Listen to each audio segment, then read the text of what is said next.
तो हेलो दोस्तों, आप लोग कैसे हैं। फाइनली सर से मिलने आए हुए हैं। आप लोग जान रहे हैं कि जैसे बिहार एसएससी एग्ज़ाम में काफ़ी सारा सीट में बढ़ोतरी किया गया है। इसको मद्देनज़र लेकर हम लोग आए हैं कि क्या रणनीति होना चाहिए, क्या कि हमारे बिहार का जॉब है और इसमें क्या होता है कि आपको सचिवालय में जॉब मिलता है। तो 1000 सीट की इसमें पद में वृद्धि हुआ है। तो इन्हीं सारे बिंदुओं पर हम सर से चर्चा करना चाह रहे हैं। क्या सर, इतना वृद्धि हुआ तो क्या ये मौका हमको हाथ से अगर नहीं जाना चाहिए? तो इसके लिए हमारे पास मैथ के भी दिग्गज टीचर है और साइंस के भी दिग्गज टीचर है। तो इन लोग के अनुभव के बारे में हम बात करने जा रहे हैं कि क्या स्ट्रेटजी होना चाहिए, क्या रणनीति होना चाहिए, ताकि हम इस जॉब पर अपना एक सिर सुरक्षित कर सकें। तो इसके बीच में हम योद्धा सर से बात करना चाहते हैं। क्या सर, हमारा क्या रणनीति होना चाहिए कि हमारे एग्जाम में 25 में 25 हमारा साइंस भी बनना चाहिए और 50 में 50 रीजनिंग भी, और इसी प्रकार मैथ भी 25 है। तो इसके लिए हमारा क्या रणनीति होना चाहिए, इन बिंदुओं पर हम प्रमुखता से सर के साथ चर्चा करने जा रहे हैं। तो मेरे साथ है फाइनल टच अकेडमी के डायरेक्टर सर योद्धा सर, जो कि साइंस पढ़ाएंगे। इन्हीं से जानना चाहते हैं कि क्या स्ट्रेटजी होना चाहिए सर। देखिए, बिहार एसएससी जो है बहुत दिन के बाद आपका क्या है वैकेंसी देखने को मिल रहा है। एक तो है 2018 में आपको देखने को मिला, उसमें 5 साल बाद आप देखते हैं 2023 में निकलता है। और ये 2023 भी आपको समाप्त हो जाएगा, 2024 का कंसीडर आप कीजिए, क्योंकि उसी में आपका फाइनल रिजल्ट होगा। लेकिन इस वैकेंसी के आते के साथ आप देखते हैं कि बहुत सारा चीज़ देखने को मिल रहा है कि इस वैकेंसी में तुरंत जो है अभी आपका क्या है 11,000 समथिंग आपका वैकेंसी निकला हुआ था, 98 वैकेंसी। उसके बाद उस वैकेंसी में फिर आपका क्या है 1100 सीट जुड़ा हुआ है, मतलब 1000 फिर इंक्रीमेंट हो गया। कहने मतलब क्या, आपका 12,000 टोटल का वैकेंसी है। और 12,000 वैकेंसी अपने आप में ही बहुत बड़ा वैकेंसी होता है, क्योंकि इस वैकेंसी को अगर आप क्या है क्वालिफाई करना चाहते हैं, जॉब लेना चाहते हैं, तो इसके लिए आपको क्या है बहुत ज़्यादा आपको मेहनत करना पड़ेगा। क्योंकि अभी बीपीएससी का एग्जाम हुआ है, टीचर का एग्जाम, बहुत सारे लड़के बीपीएससी के टीचर के एग्जाम में बैठे हुए हैं। कल आपका क्या है 30 तारीख को बीपीएससी पीटी का एग्जाम हुआ है, उसमें बहुत सारे बैठे हुए हैं। तो एक लड़के का लेवल आ चुका है, क्योंकि ये जनरल कंपटीशन में आते हैं, जितना भी होता है सब जनरल कंपटीशन का तैयारी करते हैं। तो एक लेवल बन चुका है, और उस लेवल से अगर आप ऊपर जाके तैयारी करते हैं तभी जाके आपका सिलेक्शन होगा।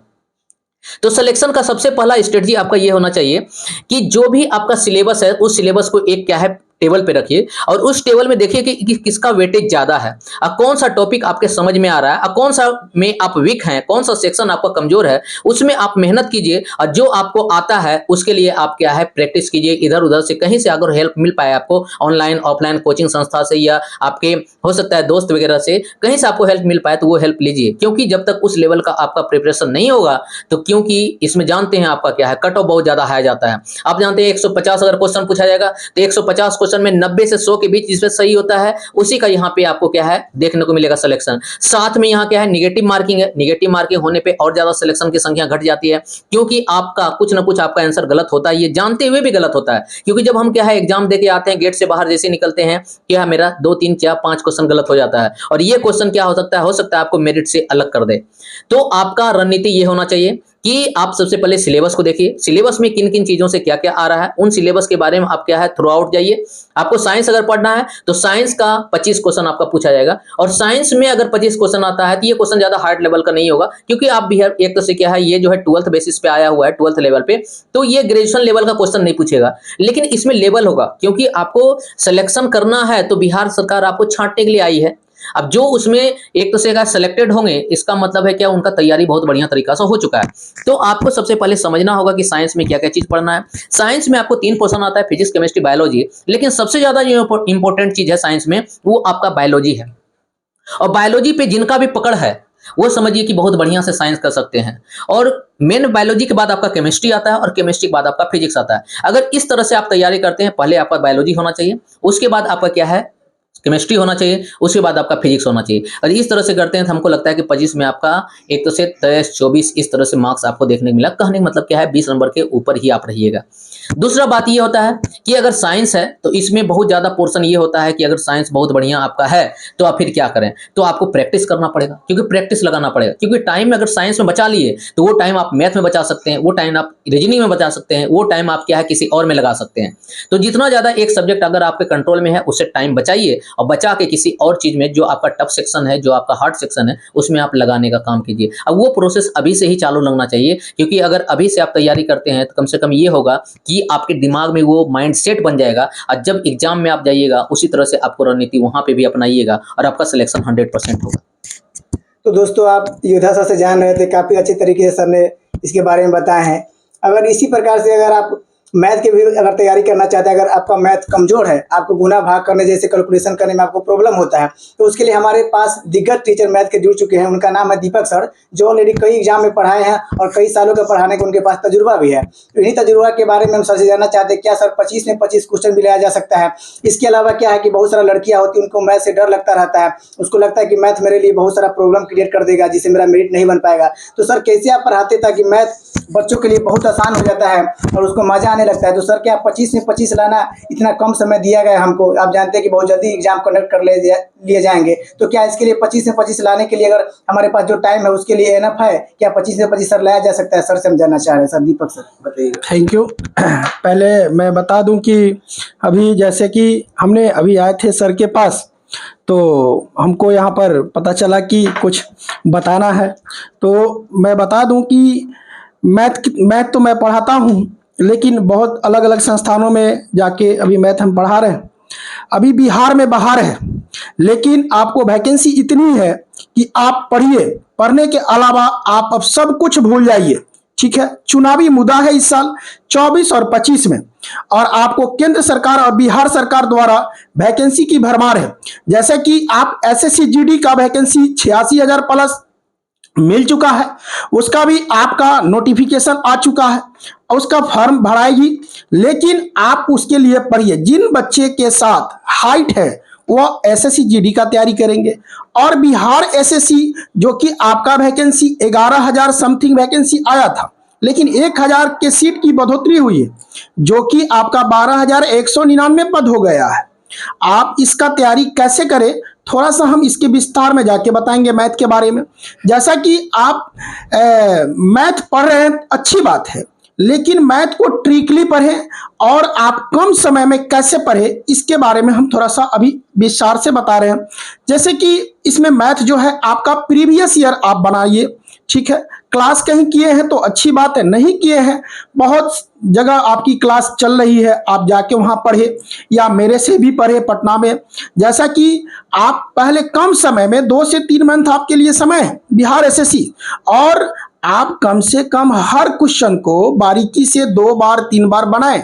उसके बाद एक ही बुक को आप बार बार बनाएंगे तो आपके लिए ज़्यादा फायदा होगा। जैसे कि आप किसी से लगाव रखते हैं, तो जैसे कि उससे बात करते करते आपसे उससे हमदर्दी हो जाता है, प्यार हो जाता है, उसी प्रकार मैथ है। आप 1 बार नहीं, 2 बार नहीं, 3 बार बनाइए, और हम लोग का जो भी टीचर हैं आपको मैथ पढ़ाएंगे, उनसे आप सीखिए। सीखने के बाद आप सेट बनाइए, बिना सेट की नौकरी नहीं होगी। आप ग्रुप में सेट बनाइए, कहीं भी जाके सेट बनाइए।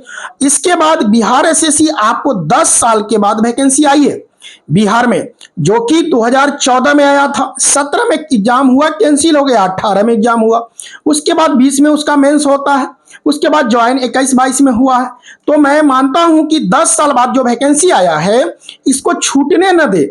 बिहार के लिए एक पर्व है, दिवाली और छठ भूल जाइए, लेकिन आपका दिवाली और छठ यही पर्व के साथ आप इसमें लग जाइए, और जोश जुनून के साथ आपकी नौकरी 2024 में सुनिश्चित हो जाएगा।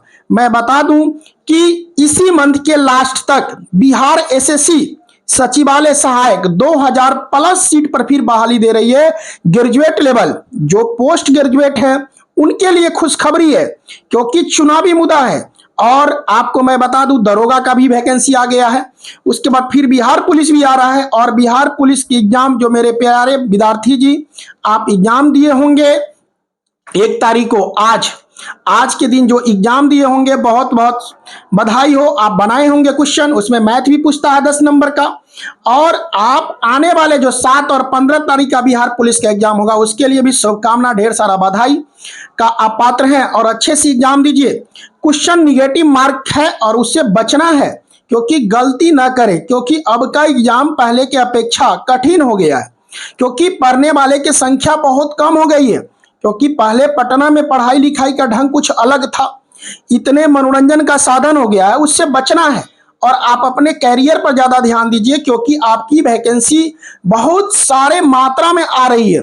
ठीक है, और उसके बाद अभी बीपीएससी का भी एग्जाम हुआ है। तो सब लोगों को मैं शुभकामना के साथ मैं अपने बातों को विराम करता हूं। जय हिंद। तो इसी बीच में हम मैथ के सर से बात कर रहे थे, जो दीपक सर ऑलरेडी आपको बताया कि कैसे पढ़ाई करना है, किन चीज़ों से हमको दूर रहना है।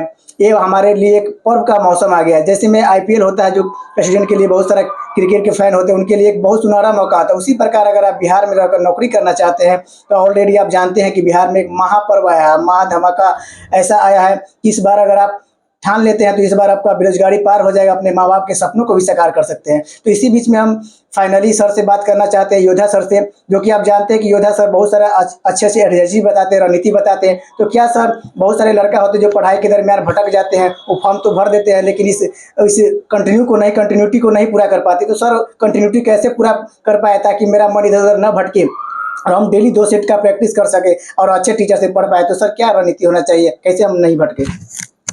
देखिए, सही बात है कि आप फॉर्म भरे हैं, आपका एक गोल है, उसमें सिलेक्शन लेना है, तो उसके लिए आपको काम भी करना पड़ेगा। तो उसके लिए आपको क्या है, आपका मन भी स्थिर रहना चाहिए आपका गोल के प्रति। इसके लिए सबसे बढ़िया आपको ये होगा कि आप जैसे डेली एक रूटीन बनाइए, क्योंकि रूटीनबद्ध तरीका से आप पढ़ाई करते हैं तो कोई भी चीज़ बहुत आसान हो जाता है। और रूटीन जो है आपको एक डिसिप्लिन मेंटेन करता है। एक डिसिप्लिन में पढ़ाई करने के लिए क्या है, एक तजुर्बा देता है। रूटीन पढ़ाई बनाइएगा तो उससे ये समझ में आएगा कि कौन सब्जेक्ट को किस दिन कितना समय देना है।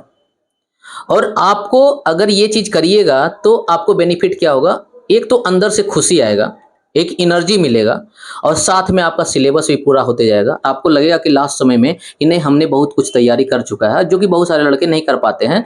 लास्ट के समय में देखिएगा बहुत सारे लड़के का यही कन्फ्यूजन होता है कि कुछ और समय मिल जाता तो तैयारी बहुत बढ़िया से हो सकता था। तो सबसे पहले एक रूटीन बनाइए, और रूटीन ऐसा होना चाहिए, हर दिन का रूटीन बनाइए। कल का रूटीन आज रात में बनना चाहिए, परसों का रूटीन कल रात में बनना चाहिए। ये रूटीन ज़्यादा टाइम के लिए नहीं बनाना, ऐसा नहीं कि 24 घंटा के लिए रूटीन बना दिए, एक भी टाइम वहाँ, एक भी घंटा वहाँ खाली नहीं है, ऐसा नहीं। आप रूटीन जो है हमेशा, क्योंकि हम बोलते हैं मेरा स्ट्रेटजी होता है, हमेशा रूल होता है कि 2 आवर का रूटीन बनाइए, 2 घंटे का रूटीन बनाइए। 2 आवर का रूटीन बनाइएगा और 2 आवर के रूटीन को अगर 100% आप फॉलो कर लेते हैं तो फिर तीसरा घंटा आपको पढ़ने के लिए कोई नहीं बोलेगा, अपने आप पढ़ लीजिएगा। क्योंकि डिसिप्लिन एक ऐसा चीज है जो कि हमेशा आगे की ओर ले जाता है, पीछे की ओर नहीं ले जाएगा आपको। तो 2 घंटा पढ़िएगा, मन लगने लगेगा, 3 घंटा, 4 घंटा, 5 घंटा कैसे पार हो जाएगा आपको पता भी नहीं चलेगा।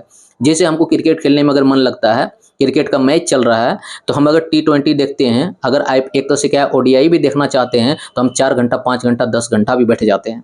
वही चीज़ है यहाँ पे कि अगर रूटीनबद्ध में आप पढ़ाई करते हैं तो वो आपको एनर्जी भी देता है, और एनर्जी से किसी काम को लगते हैं, किसी काम में अगर लगते हैं तो सफलता की ओर जरूर लेके जाता है। क्योंकि स्वामी विवेकानंद का एक ही गोल है कि हम लोग को जब तक नहीं ठहरना है तब तक कि हमको क्या है, सफलता मिल ना जाए। चाहे नींद, चैन, सब चीज़ त्यागना पड़े, त्याग दीजिए आप।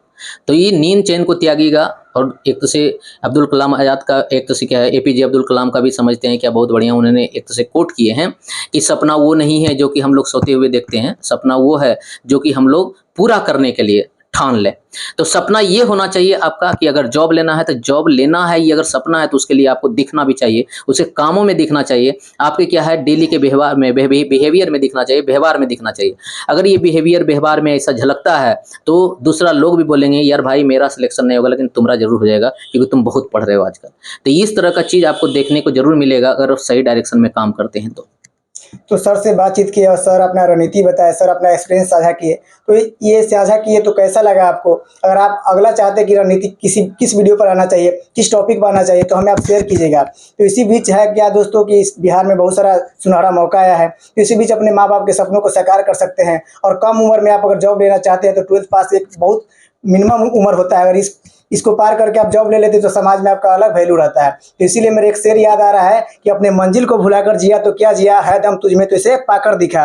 अपनी मंजिल को भुलाकर जिया तो क्या जिया, है दम तुझमें तो इसे पाकर दिखा। लिख दे खून से अपनी कामयाबी की कहानी, लिख दे खून से अपनी कामयाबी की कहानी, और बोल उस किस्मत से, है दम तुझमें तो इसे मिटा कर दिखा। तो दोस्तों अगर इस प्रकार का वीडियो आपको अच्छा लगता है तो प्लीज़ अपना जो भी सुझाव प्रतिक्रिया होगा कमेंट बॉक्स में दीजिएगा। और कमेंट बॉक्स को हम बारीकी से ऑब्जर्व करते हैं और उस पर हम लोग काफ़ी थिंकिंग करते हैं कि आप लोग का क्या समस्या, फॉर्म भरने में कोई समस्या आ रहा है या किसी प्रकार का कोई और समस्या आ रहा है, कंप्यूटर सर्टिफिकेट को लेकर समस्या आ रहा है, तो इस समस्या पर हम लोग वीडियो लेकर आते रहेंगे। और दोस्तों अपना प्यार सपोर्ट बढ़ाइए ताकि कम समय में काफ़ी चैनल ग्रो कर रहा है, और इससे और हम अच्छे वीडियो लेकर आएंगे, इन्फॉर्मेटिव वीडियो लेकर आएंगे और सर के साथ चर्चा कंटिन्यू करते रहेंगे। तो इसी भी सर आप लोग को बहुत बहुत धन्यवाद देना चाहते हैं, और मेरे वीडियो को लाइक कीजिएगा, शेयर कीजिएगा ताकि इन्फॉर्मेटिव वीडियो और लेकर आते रहेंगे। थैंक यू दोस्तों सभी लोग। Thank you.